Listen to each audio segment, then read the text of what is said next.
Sans trop tarder, je passe la parole au professeur Mounir Zerrouk, qui nous vient de la faculté des sciences et techniques de Tanger.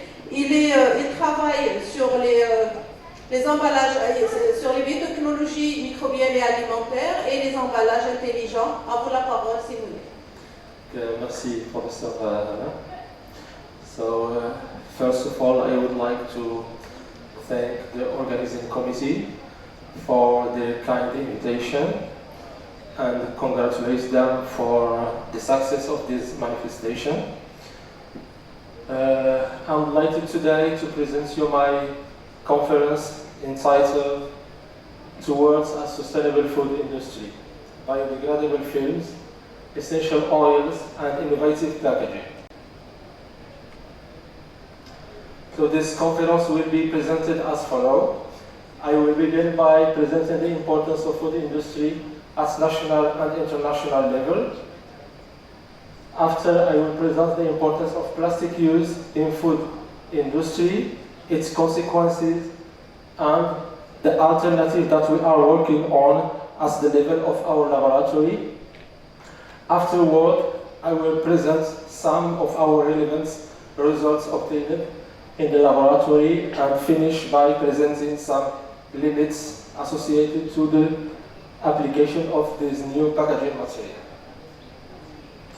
So as you know, the food industry is the sector related to the production, processing, distribution and consumption of food. It plays a crucial role in global economies, public health and sustainability. The food industry in Morocco contributes by 10% in gross domestic products, and it is considered as the largest employer. 40% of plastic produced in all the world is used by the food sector, and more than 50% of this production is used in food packaging, in the form of bottles, wrappers, bags, and pouches. However, the use of plastic in food sector is associated by a number of inconveniences linked to the problem of the non-biodegradability. The plastic is almost non-recyclable. It generates large amounts of waste, and sometimes toxic substances can be transmitted to the food. So what is the alternative? One of the alternatives that we are working on at the level of our laboratory is the search for new packaging material.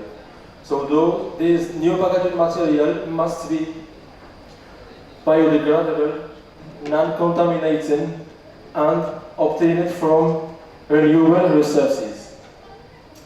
In this context, edible films and coatings made from biopolymers have attracted the interest of many researchers worldwide as an alternative to replace the use of the polyethylene by food industry. So edible films and coatings are described as a thin films and coating solutions made by biopolymers. So here we have the two examples. We have the coating in the case of strawberries, and we have the films. Those coating and biopolymer-based films are called to play a key role in protecting and preserving the food.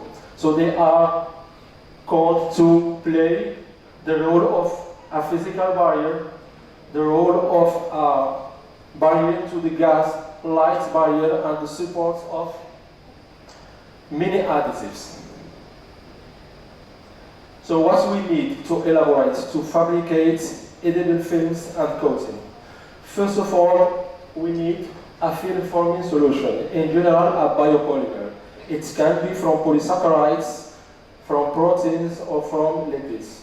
We also need a solvent as a carrier like water, for example, and we need an additive. The additives are added to the film forming solution to improve the functional characteristics of edible coating. So here we have different methods for applying edible coating. We have the technique of dipping, spraying, or brushing. So this is the case of strawberries coated by the dipping method made at the level of our laboratory in Tangier. And this is the case of the film fabrication by the casting method. As you can see, we have 4 important steps to fabricate the film: homogenization, additive addition, casting, and drying.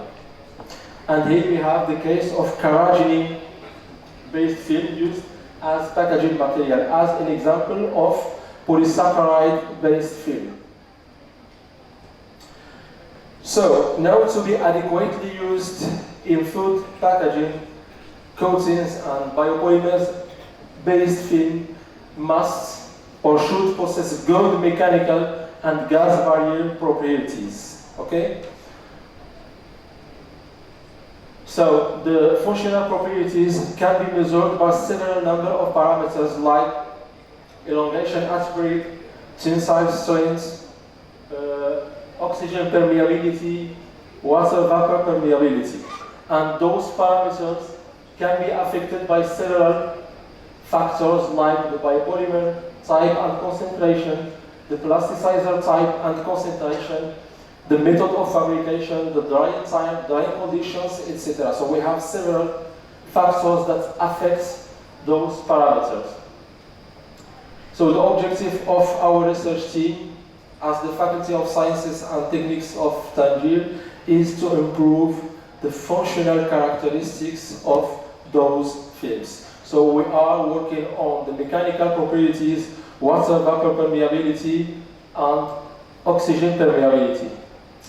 So we have acquired the technology, we have acquired the apparatus to measure the mechanical resistance. We have acquired the oxygen permeability apparatus to measure the permeability of oxygen and adapted the water vapor permeability method.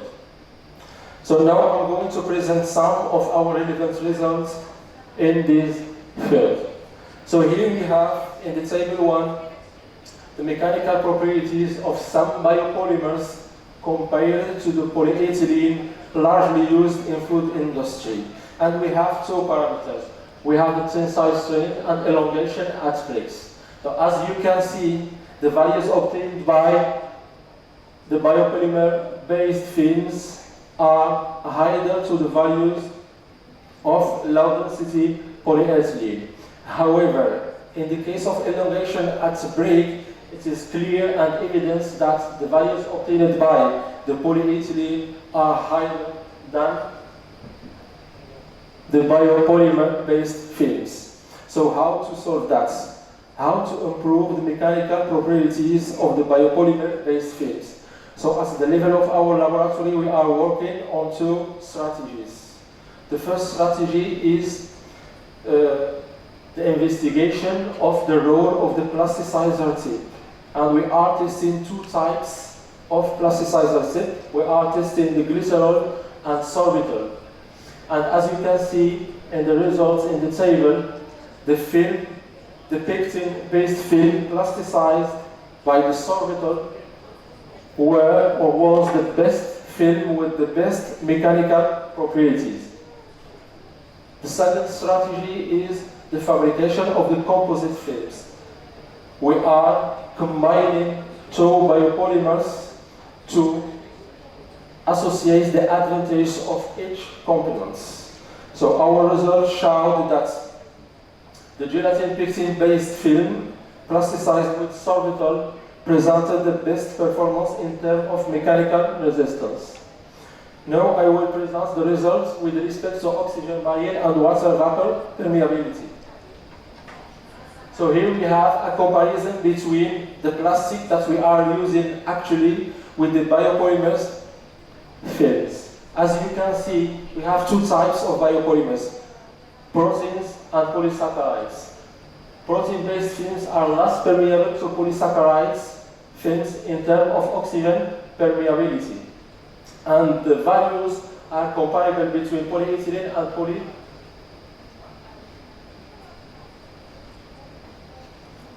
So the best films that have shown the best mechanical properties have been tested for the effects of the plasticizer tips. So we have selected the pectin and gelatin pectin films plasticized with sorbitol. And as you can see, there is a difference between the plasticizer tip sorbitol and the glycerol. Always, the better is the use of the sorbitol as a plasticizer type.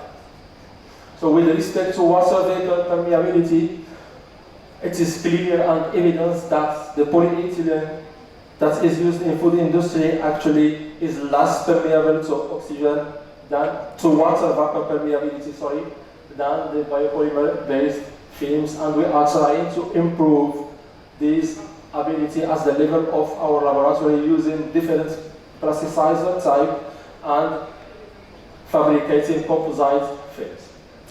Another area that we have at the level of our laboratory is the activation of the biopolymer-based films. What does it mean? We are trying to incorporate in the film matrix some molecules that have antimicrobial and antioxidant properties. The objective is to have biodegradable films and at the same time antimicrobial and antioxidant films. So substances like essential oils, niacin, lactoperoxidase have been already evaluated to improve the bioactive properties of the films. And here you have some target microorganisms that has been inhibited by those antimicrobial films. And this is the case of our gelatin pectin based films plasticized by sorbitol. As you can see, we have activated our films by two types of essential oils at 2 concentrations, and the results showed that in the 4 cases, in the 4 films showed antimicrobial and antioxidant activity. However, when we have added the essential oils in the matrix of the film, we have observed that those essential oils affected the mechanical properties of the film. Okay? So now I'm going to present 2 cases of practical cases. So we have tried to extend the shelf life of tilapia fillets, okay, applying a gelatin pectin based film plasticized by sorbitol. So our results showed an extension of the shelf life of 5 days compared to the control film. And here I have the case of the coating. So we have tried to prolong the shelf life of the strawberries using a gelatin pectin activated by 1% of menta essential oils. So this work has been published in Journal of Food Safety. And now I'm going to present some limits, some challenges that are linked, that are related to the coating and biopolymer films. We have some problem with their solubility. We still have some problem with their mechanical properties. The costs are still very high and sometimes are unsuitable for some food like acidic products due to the stability issues. So here I have put some of our publications in this field. I would like to thank my research team at the Faculty of Science and Techniques of Tangier, especially Professor Amin, our collaborators at the Faculty of Larache, at the National Institute of Agricultural Research, and at the University of Zaragoza in Spain. And thank you for your attention.